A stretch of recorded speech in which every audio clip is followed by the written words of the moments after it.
Guys அஸ்ஸலாமு அலைக்கும். Fish biryani பண்ணலாமா? சீலா மீன் வாங்கிட்டு வந்தால் நல்லா ஃப்ரெஷ்ஷாக இருந்துச்சு. ஃபஸ்ட்டு மேரினேஷன் பண்ணிடலாம். மஞ்சப்பொடி, மிளகாப்பொடி, கரம் மசாலா, பெப்பர் போட்டு தேவையான உப்பு, இஞ்சி வெள்ளப்பொடி பேஸ்ட்டு, லெமன் ஜூஸ் இவெல்லாம் போட்டு பிரட்டிட்டு 1 ஹவருக்கு மேரினேஷன் வச்சுக்கோங்க. சைட் பை சைடு வந்துட்டு தக்காளி, உள்ளி எல்லாமே வந்துட்டு கட் பண்ணி வச்சுக்கலாம். ஒரு கடாய் அடுப்பில் வச்சுக்கோங்க. ஹாஃப் நெய், ஹாஃப் வந்துட்டு தேங்காய் எண்ணெய்.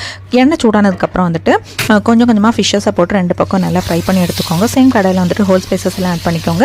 பொரிஞ்சதுக்கப்புறம் ஆனியனை போட்டு நல்லா கோல்டன் ப்ரௌன் வந்ததுக்கப்புறம் இஞ்சி வெள்ளப்பொடி பேஸ்ட்டு, அதுக்கப்புறம் பொடிகள்லாம் ஆட் பண்ணிக்கலாம். மஞ்சப்பொடி, மிளகாப்பொடி, கரம் மசாலா, பெருஞ்சீரகப்பொடி, மல்லிப்பொடி, கொஞ்சமாக வந்துட்டு பிரியாணி மசாலா, மல்லி இலை, புதினா இலை, தக்காளி இவெல்லாம் போட்டு நல்லா வதக்கிட்டு 1.5 ஸ்பூன் வந்துட்டு தயிர், 1 கப்புக்கு 1.5 கப்பு தண்ணி ஆட் பண்ணிக்கோங்க. தேவையான உப்பு, 2 பச்சை மிளகு இவெல்லாம் போட்டு கொதிச்சதுக்கப்புறம் லெமன் ஜூஸ் ஆட் பண்ணிக்கோங்க. ஒரு கிளறிட்டு நம்ம ஊற வச்சிருக்க அரிசியை வந்துட்டு ஆட் பண்ணிக்கலாம். ஃபைனலாக வந்துட்டு மூடி வச்சு குக் பண்ணிவிட்டு தண்ணி அரியும் சேம் இதில் வந்ததுக்கப்புறம் கொஞ்சமாக நெய் நம்ம ஃப்ரை பண்ணிட்டு ஃபிஷ்ஷஸை போட்டு 20 மினிட்ஸ் வந்து தம் போட்டு எடுத்தோன்னா செம்ம சூப்பரான பிரியாணி வந்துட்டு ரெடி ஆச்சு. ஃபைனலாக வந்துட்டு ஃப்ரைட் ஆனியன் போட்டு சர்வ் பண்ணால் சூப்பராகவே இருந்துச்சு. கண்டிப்பாக ஒன் டைம் வந்து ட்ரை பண்ணுங்கள்.